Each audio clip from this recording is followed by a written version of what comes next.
Brannan Chan read.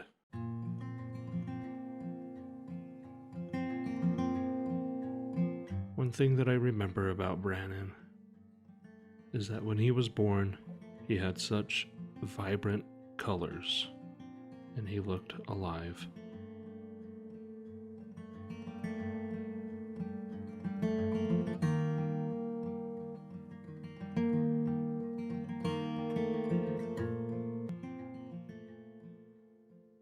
Welcome to Still a Part of Us, a podcast where moms and dads share the story of their child who was stillborn or who died in infancy. As a word of caution to our listeners, this story contains emotional triggers of stillbirth and infant loss. This is my story of my son, Brannan. It's been 2 years since he was born. On his first birthday, Winter and I launched this podcast to try to help other parents who have gone through the loss of children and to try to build a community of people who can understand each other and understand the feelings and understand the abandonment that happens and the guilt and the sorrow and all the other feelings. We hope that all who have listened to the podcast have felt our love for our own son and those who have shared their children, the love that they have for their own children. Brannan was born July 23rd, and I remember Winter was quite tired, I remember throughout Winter's pregnancy that she was sometimes tired and that she just needed to take a nap or go to bed early.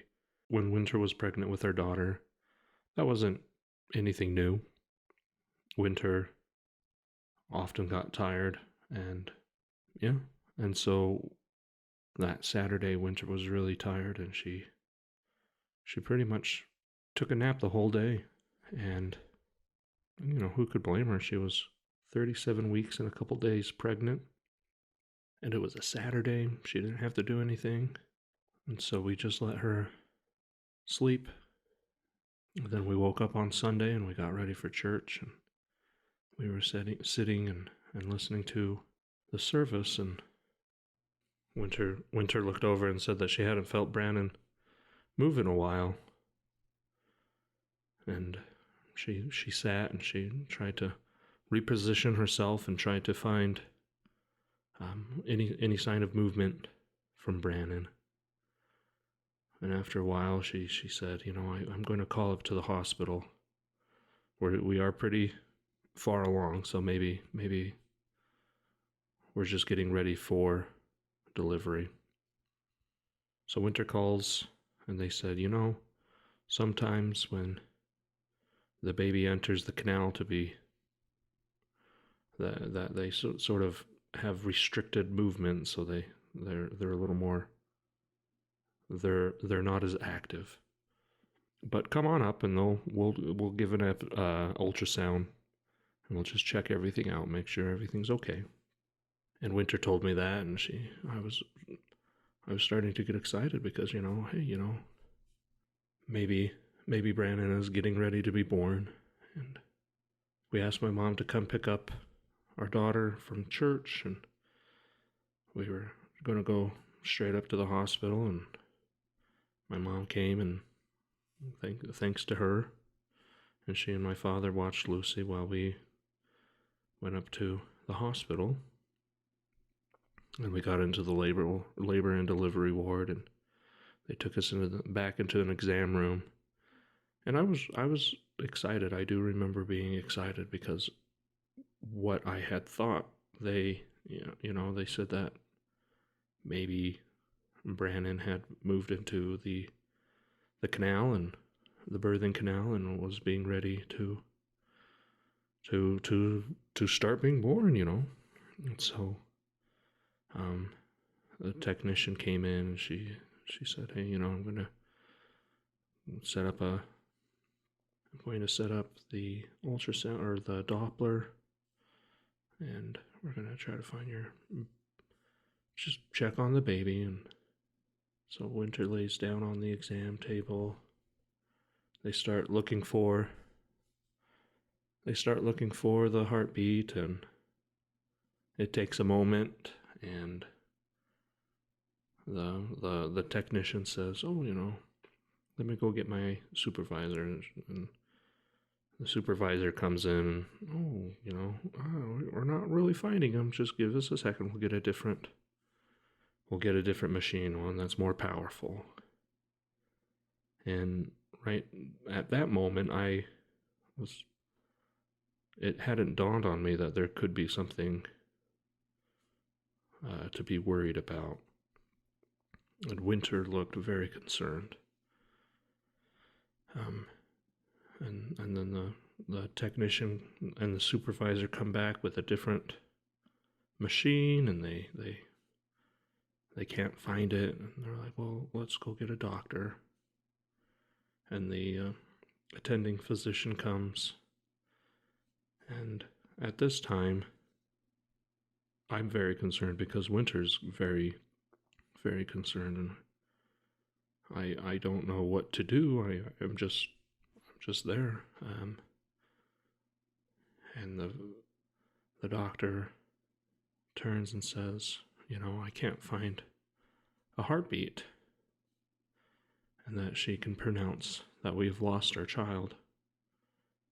And it didn't register to me that there ever was a possibility of us. And I remember becoming really angry, and I was just, look again. You don't know what you're doing, and do it correctly. Don't give us this bull crap. Do it again. Do it until you find our son's heartbeat. And they said, "There's nothing we can do. The child has passed." And the doctor proclaimed that, it was a stillbirth. And then the doctor tells us the next step is we can induce labor or right now, or we can do it in a later time. We don't have to do it right now, but we should think about it because the baby has deceased and it will start to deteriorate in the womb. And I looked at Winter, and I remember just bawling, and there was nothing that I could do except for cry and sob. And at that moment, everything was lost. And Winter and I went home. We called our families, and we told them that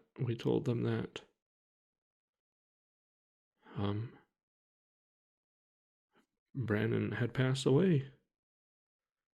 And that was so hard to have to tell them so many people. And I think we told my parents, and my parents told my siblings. But when we called Winter's siblings, it was hard to tell them. We got home, and we packed a bag, and I don't remember really packing a bag, but I do remember Winter taking photos, and just the misery and the pain and the sadness shown in our faces as we took these last photos. We called a dear friend who was going to take baby photos for us. And she said that she would be up there to take photos, and which was so kind of her. And we headed up to the hospital again, and we checked into the labor and delivery, and they brought us back. And I don't really remember much about that process. But as we were waiting, a couple of our siblings, my mother and our friend who was taking photos, they all showed up, and for a couple of hours we actually got to have some support.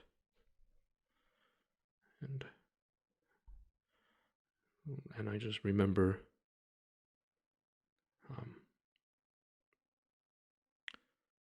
just not really understanding. I remember thinking that these fools and these idiots had no clue what they were doing. This medical staff were just a bunch of idiots, and there was no way that this is true. And we will give birth, and Brannan will cry, and everything will be okay. And that we will just have a normal child. It became late, and we said goodbye to our friend and family. Winter requested an epidural before she went to bed. We were exhausted, and they started Winter on Pitocin and started the process of labor. And about 2 o'clock in the morning, and this was Monday, the 23rd, Winter started to have contractions. And we called our family, and we called our dear friend, and she said that she would come up no matter what time it was and take photos. I remember waking up, and it was otherworldly. There was nurses and other technicians attending to Winter, and I had no clue what I was supposed to do. I was just there, almost a worthless spectator. And the doctor came in, and the contractions were progressing, and the doctor had me hold Winter's leg as she pushed. But on the second push, Brannan was born. And the doctor asked if I wanted to cut the cord. And I couldn't. There was this feeling that I could not separate our dear son from his only life source, which was his mother. So I declined, and they cut the cord, and they took him over and they weighed him. He was 6 pounds, 13 ounces. And they measured him, and he was 20.5 inches. And then the nurse handed him to me. And it was a wonderful feeling, but it was so quiet. There was only the sound of Winter and I crying, and some of our relatives crying. And as I held Brannan, I didn't understand that the body had started to deteriorate. I didn't understand that his skull was not a normal skull. And that was the most shocking and horrifying feeling as I was holding my son. And his head was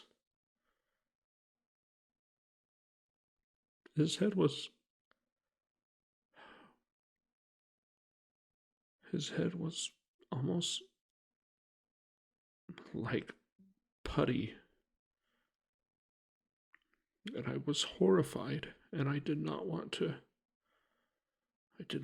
hand my son over to his mother and have her be um, traumatized by his loose skull. And I found a hat, one of those little baby beanie hats, and I put it on his head so that it sort of gave it structure. And I remember Winter just sobbing. And I remember just the pain in her cries. And at that moment, I knew that our son wasn't going to cry and he wasn't going to wake up, and that he was dead. And at that moment, all my dreams and all my plans and all my futures that we were going to have with our family instantly changed. They died with Brannan, and we had to build a different future.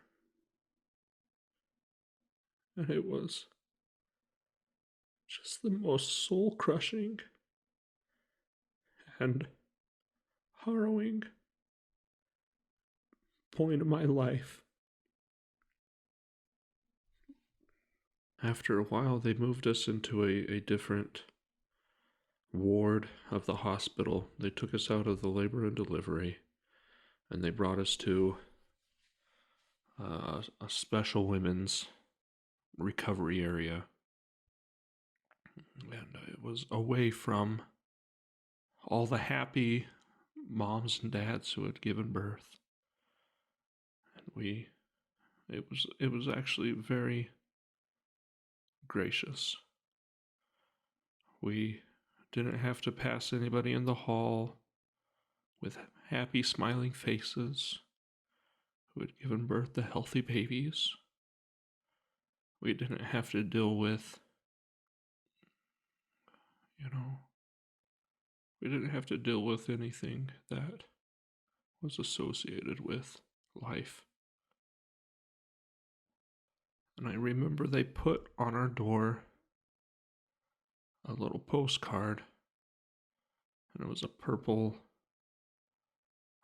the picture was of some sort of flower, and it was purple and black, and it sort of signified that there was a baby fetal death or something. And as we walked around this, as I walked around that ward, that wing of the hospital, I noticed a couple of those postcards on the doors. And we were not alone. Other people had also lost their loved ones, their babies.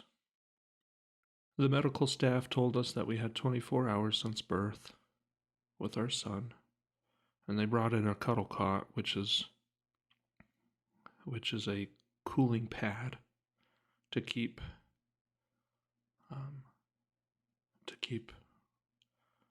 the baby pretty much on ice. It keeps him cold so that the decay of the body is not as rapid.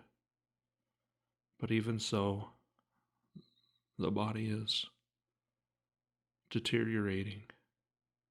And there was signs of that. Brannan had such beautiful, he looked alive when he was born. He had nice, rich, full lips. His skin pigment looked healthy. He just looked like he was asleep. And then we noticed his skin start to turn gray. The beautiful color of his lips started to go blue. His fingers went white. Little bits of blood and bodily fluids seeped out of his orifices. I remember having to wipe his nose and his lips and his mouth. Little bits of skin, I remember, on his chin. He had like a little sore patch that, as we would hold him and as we were moving him around, the swaddle that we had wrapped around Brannan would rub against his chin, and it opened a sore. His skin would break and start to come away from his body.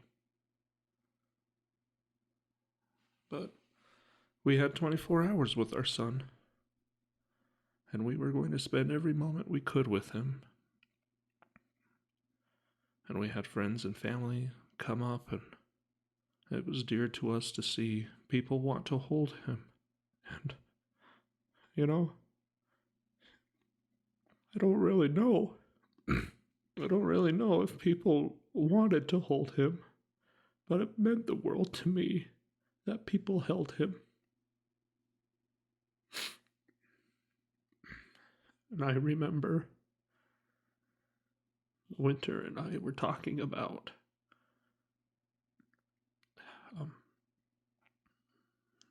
as the 24 hours were coming closer and closer, we talked about how we were going to hand him over. He was born at 2 o'clock in the morning, and we were going to, at midnight, walk him down to the nurse's station, and proudly, as his parents, hand him over and say goodbye. And we can do that instead of have them come to our room. And what I thought would have felt like them stealing him and prying him away from us. But we decided to hand him over. And it got late in the evening, and Winter and I were just so exhausted. We had spent all Sunday just crying, and we had just maybe an hour or two sleep before Brannan was born, and we had been up since then just crying.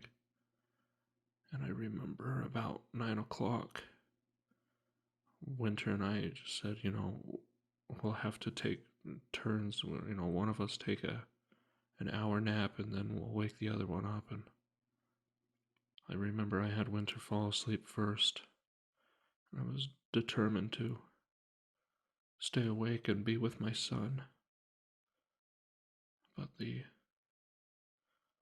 exhaustion hit, and I fell asleep. And I woke up, and my father was there. My father was there holding Brannan. He was just quietly in the corner, holding his grandson. That is something I will never forget. Waking up and being in a panic because I couldn't see what time it was. I don't even remember falling asleep. But as I looked around, I saw my father just quietly there. We sat and we talked a little bit. And my father, he left. And I woke Winter up for the last hour. And we sat and we held Brannan. And then at midnight, we walked him down to the nurse's station. And then we handed him over. We handed him over to the nurses, and they took him away. And we then went back to our room and we cried. The next day we were discharged. And I don't really remember leaving the hospital. I don't remember anything really. I don't remember getting home. I don't remember if there was anybody with us. But I do remember becoming fixated on I have to get the burial plots. I have to find a place to bury my son. And I became hell-bent on doing that. And I don't even know if I did a good job, but I was planning a funeral. And I was a young father planning this funeral. And we were young parents planning this funeral. We found plots that were next to a friend, and that was nice. I don't remember. It's sad to say, but I don't really remember much details in the days after. Or I do remember picking out the casket. I do remember picking out the casket. The mortuary had a couple caskets that they used for babies, and they were so small. And I remember looking at them going and thinking to myself, is he really going to fit in this? Is he really going to be able to be buried in this small box? And we buried him on a Thursday. We buried him on a Thursday. And I remember I got to carry his casket and lay it next to his grave. And I was the lone pallbearer. And it rained. It was the middle of summer and it rained. I know I've missed many details and I know I've forgotten much. But there are some things that your brain just can't remember. I hope this story gives justice to my son on his birthday. And every day I miss you. And every day I love you.